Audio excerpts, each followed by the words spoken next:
interested in personal finance or financial literacy? Okay, that's a great question.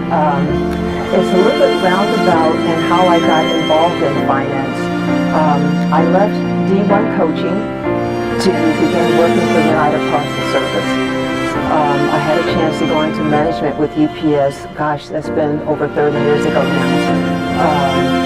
UPS has a management incentive program, and that introduced me to stock, to new terms in finance that I've never heard before up until that point. Stock, dividends, the 401k program with mutual funds and index funds. And I'm like, what is this? I have no idea.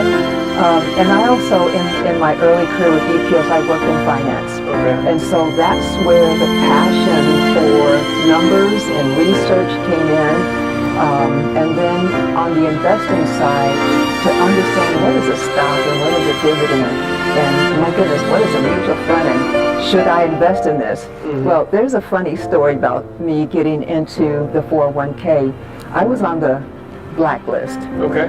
And a human resource representative came and said, Gwen, you're only a handful of people still left not in the 401k plan, and you don't want to be on this list. Well, the reason I did not get into the 401k plan is because I didn't understand it. Mm-hmm. But I got into it and I put in 10% because I wanted to get off that list, thinking that I don't want that to interfere with my career. So that was my introduction to finance. I was blessed in quite a few of my coworkers said, Gwen, buy as much as you can, as often you can, and don't worry about what you don't understand right now, just do it. And so the wisdom of that is I did it, but then on the weekends I spent quite a bit of time getting into money magazines, Barron's, Wall Street Journals, Financial Times, just anything I could gobble up to try and understand what is this dividend thing and this stock thing, because those words were kind of hard to really understand. But there was a point in time a few years later that my 401k was making more than I was earning working. Oh, wow. And that was the aha moment that this is something really good. And so UPS, I was buying as much as I can through the different programs.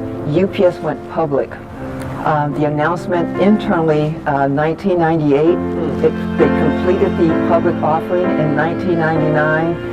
And it was a financial, it was an incredible time financially.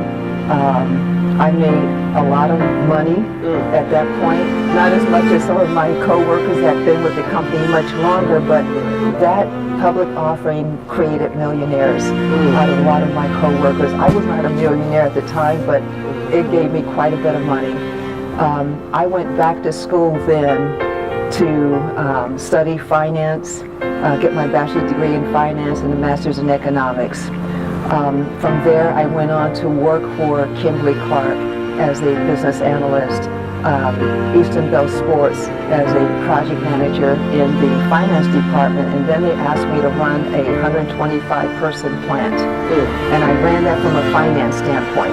So my career in finance, working, I was picking up all kinds of skill sets. But I also recognized that to climb the ladder, to get to that director's position or any higher, it was going to be tough. And so what I started doing was, I have another skill set. Okay. I understand investing from the different courses that I was studying. And so I began working on, I guess we call it today, passive income. So I started doing some aggressive investing, building up my dividend income, but I wasn't taking it as cash. I was actually reinvesting it.